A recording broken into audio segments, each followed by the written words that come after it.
Irish poet John O'Donoghue captured it beautifully when he wrote, "Endings seem to lie in wait."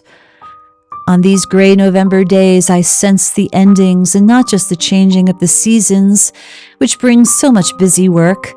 In fact, the November full moon is known as the beaver moon because the beavers get ready for winter as we try to winterize the chicken coops. Pot Pie, though, didn't want to step out of her coop on this particularly cold and windy November day.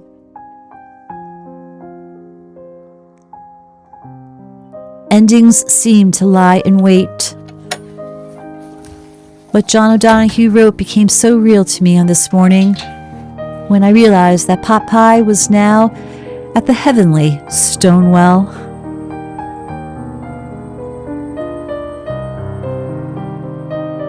She was an old hen, and I knew her time was near. And so on this day, I lovingly wrapped her up to give her a proper sacred send-off,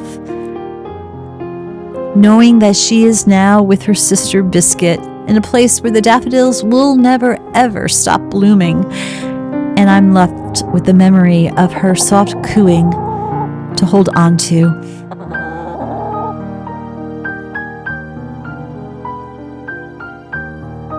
Yes, endings do seem to lie in wait. We never know what tomorrow just might bring. There will be a day when we close the coop door one last time.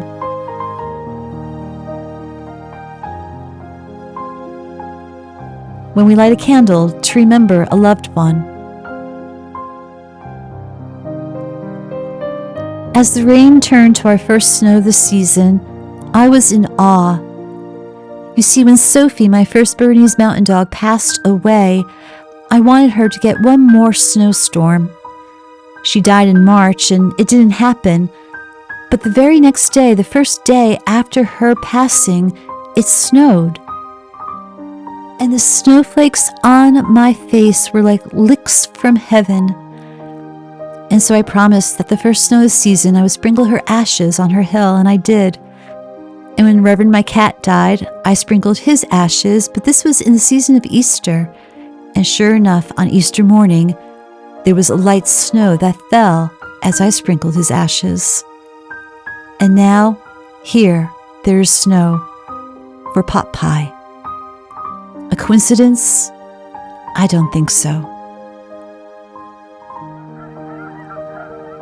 And neither was it a coincidence that as I left Pot Pie's burial site, that there was a flyover of geese high in the sky. My friends, the God moments are all around.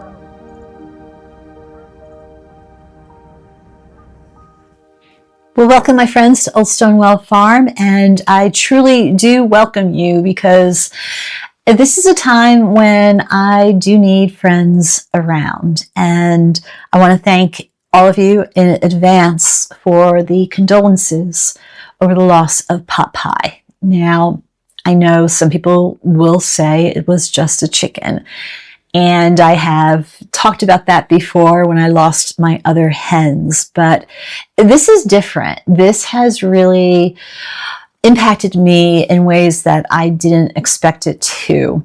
Pot Pie was the first hen that I've had for a long time, 5 years. Usually after a year or two, a fox or weasel will get the girls. So she's the first hen that I've had that died of old age. And so to find her in the coop just lying there, was something that I wasn't prepared for. But the question I have for you is this.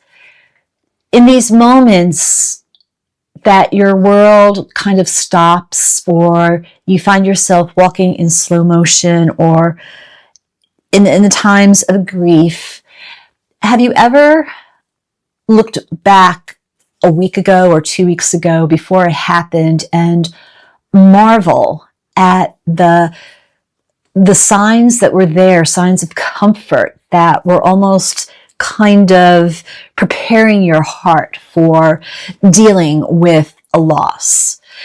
I ask you this because I've had that happen to me several times. When my boyfriend was killed in a Jeep accident when I was a fashion editor living in New York City, he was traveling the world and he was going on these long, extended trips, and he would come back and then go away again. But there was this one trip that I had this overwhelming sense that something was going to happen, that he wasn't going to come back. And it bothered me, but as I was grappling with that, as I was trying to make sense as to why am I thinking this way, when he did pass away, I looked back on that time and now I could see the beauty as to how God was perhaps preparing my heart. Now, I'm not saying that all the times when you have this foreboding feeling that it's a divine message, that it's preparing you for something that is to come. But it is very important to be alert to the holy all around us, to be alert to the ways that the Spirit is talking to you. And especially this time of the year, as we're on the threshold of autumn into winter, this is a very spiritual time that the veil is the thinnest, and it's a threshold from one season to another. And it reminds us that life is always changing, and that as we do go through these changes, to not fear, but to be ultra alert as to how God is speaking to you, and take it as blessings. Ponder those messages if they don't make any sense to you. So have you ever had that happen to you? I have. And before Pot Pie passed away of old age, I was doing a story for my day job. I'm a reporter for a Christian denomination, and I'm working on a story about a poetry group for pastors. And poetry is very spiritual. It could be a spiritual discipline to either write it or read it, especially in a group, and it could feed your soul.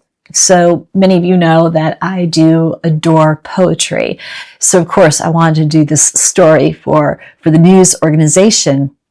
And so when I was talking to the pastor and we were sharing our favorite poets, I mentioned the work of John O'Donohue, the Irish poet. He passed away a few years ago. And that's when I shared this powerful line that I haven't read in years, but for some reason it came back to me when John O'Donohue says that endings seem to lie in wait. So we had a good conversation about those words and the power of them and the mystery and just how they can really enter into our being and help shape our days if we live in a way knowing that endings are always ready to happen. Endings are always lying in wait. It's the reminder that we only have finite time. So after I got off the phone with this pastor about the poetry group that she is leading, I delved more into the works of John O'Donohue. And at first I just sat there, I lit a candle, and I thought, wow, I haven't thought about that saying in a long time. And then I remembered what he wrote about friends that have gone on before you. John O'Donohue sees them as the friends among the dead who are always traveling with you. And when you are on the road of life, if there is a boulder in the way or a boulder of misery that is about to fall upon you, you could count on your friends among the dead to prevent that from happening. They are there to hold that boulder back so that you could pass by unharmed. To me, that sounds like an angel or two, that they're always with us.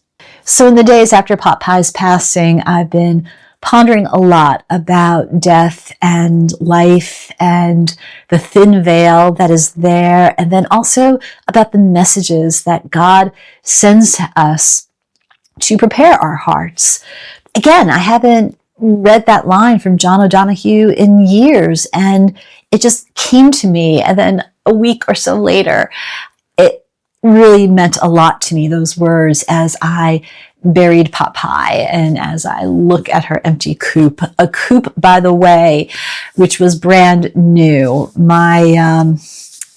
My husband didn't want to buy another coop because they're so expensive. And I hesitate to build my own coop because they have to really be critter proof. And I know whatever I build, a critter can get into it.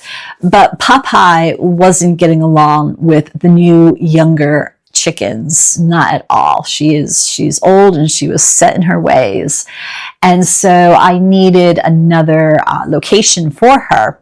And so I did buy initially a cheap chicken coop online, and it was that. It was cheap. In fact, we had a big storm about a month ago and the thing blew away. And I was going to put her into the coop to get her out of the rain because she liked to free range. And she took cover underneath the porch. So I thought, okay, just let her be. When I saw that cheap coop just toppled over and blown away, all I could say was, thank you, God, that I didn't put her in, because I didn't want to find a crushed chicken. So that is when I took the money that I have been saving up for a chapel. Yes, the chapel at Old Stonewell Farm. I have been putting away my dollars, and I didn't have that much put aside, but that was my chapel fund. So I knew that I needed a better home, a retirement home for Popeye. So I took the money that was earmarked for the chapel, and I splurged and I got her a secure, warm little coop to call her own. And I decided to put it behind the big coop so that when she was in the caged area and the other chickens were in their enclosed area, they could see one another. So maybe eventually they would have gotten along. Well, she wasn't in that coop for even a week before she died. And that added to the heartbreak. I know that I should rejoice and take comfort in the fact that at least she had a nice little coop for her end of life, that she wasn't in this cheap little coop, that she had a nice little home to call her own. But then on the other hand, she didn't get to enjoy it much.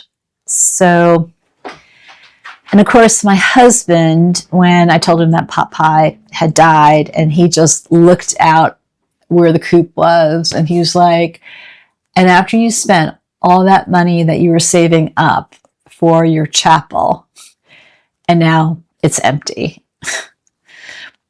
What he doesn't know is that it's not going to be empty for long.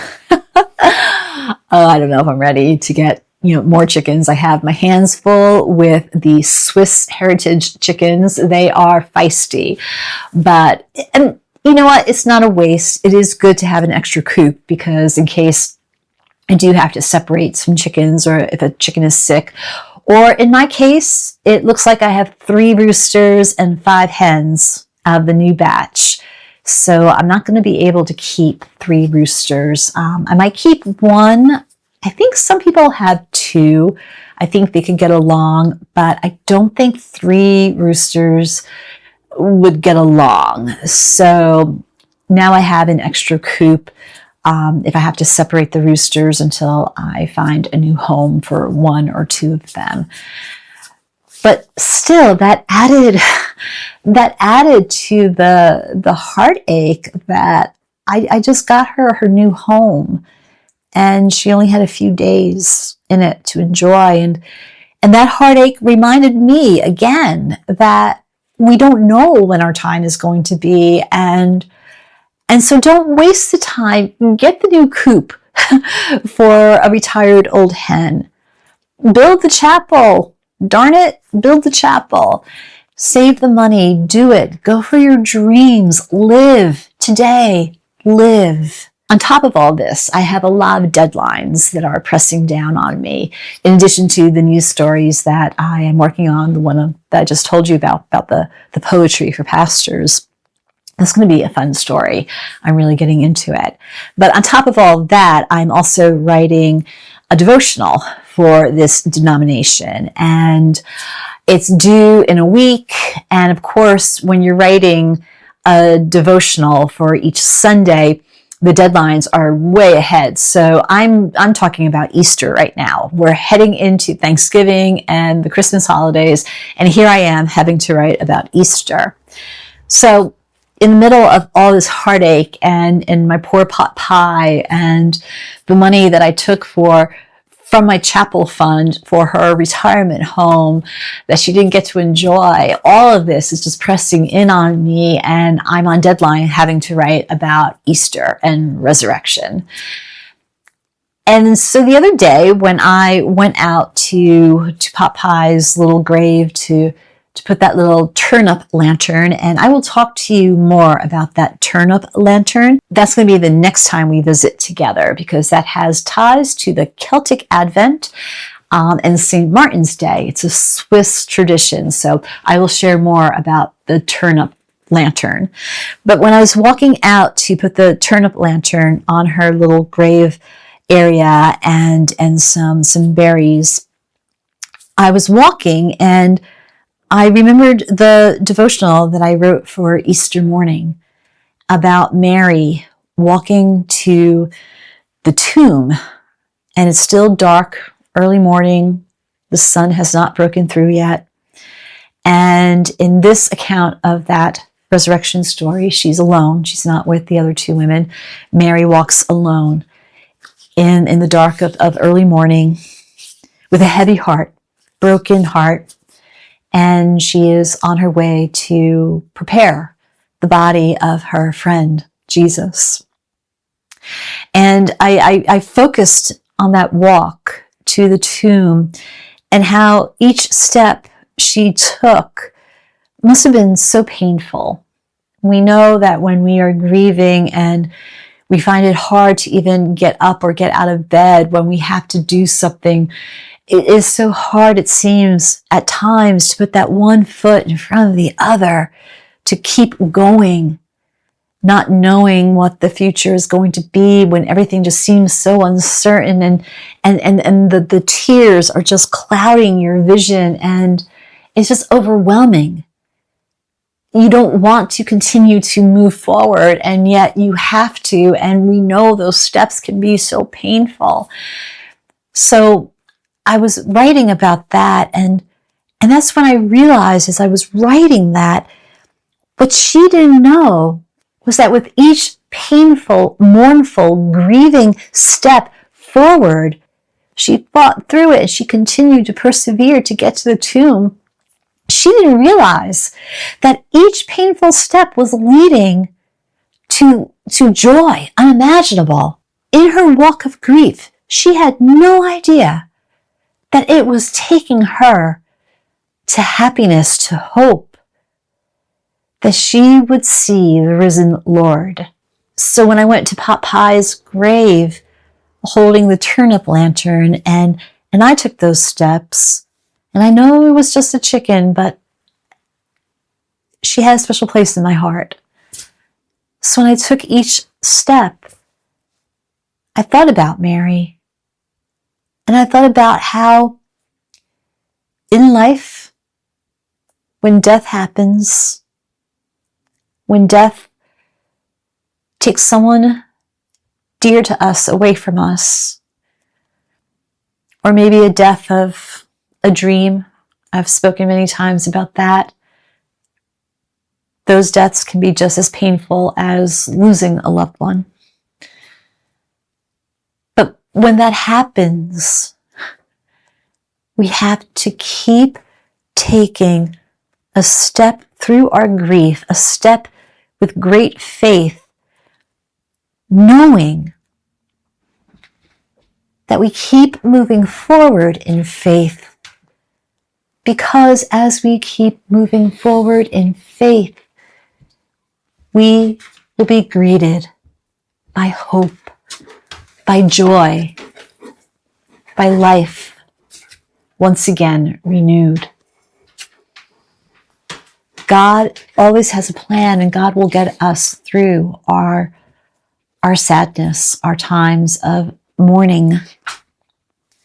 But we need to realize that we can't let the grief or the sadness, whatever it might have stemmed from, we can't let it stop us from living. We can't let it to immobilize us. We have to find the strength and the courage to keep taking a step forward. Hey, Fritz, go calm down? Yes, I know. In my mind, for me, Mary's walk is a metaphor for my life. To wake up on those days when I don't want to do anything, or when depression or despair or questions just are wearing me down, to get dressed, to have a nice breakfast, to open up the Bible and read scripture, to light a candle, and then with God's help, take a step forward. And so, my friends, pay attention to the moments all around you, to the messages in the universe, the way that God is trying to speak to you, either through the rustling of the wind or poetry or something a friend might have said, or a thought that you haven't thought in a while that comes to mind. Whatever it might be more alert to the way that the Spirit is trying to send you the help that you need, or the comfort that you need, or to lead you on in the way that you are to go. Pay attention. Not only in the threshold moments of the seasons when late fall starts to enter into winter, when the veil seems to be the thinnest, pay attention always. We just don't know how God is trying to get your attention, how God is trying to perhaps just give you a big hug. And so I want to close with some words from John O'Donohue. When we love another heart and allow it to love us, we journey deep below time into that eternal weave where nothing unravels. Though a door may be closed between us, may we be able to view our lost friends with eyes wise with calming grace, wishing them peace where spirit can summon beauty from wounded space. My friends, thank you for coming to Old Stonewell Farm, and as promised, our next visit together, I will share with you the story behind the carved turnips. And again, thank you.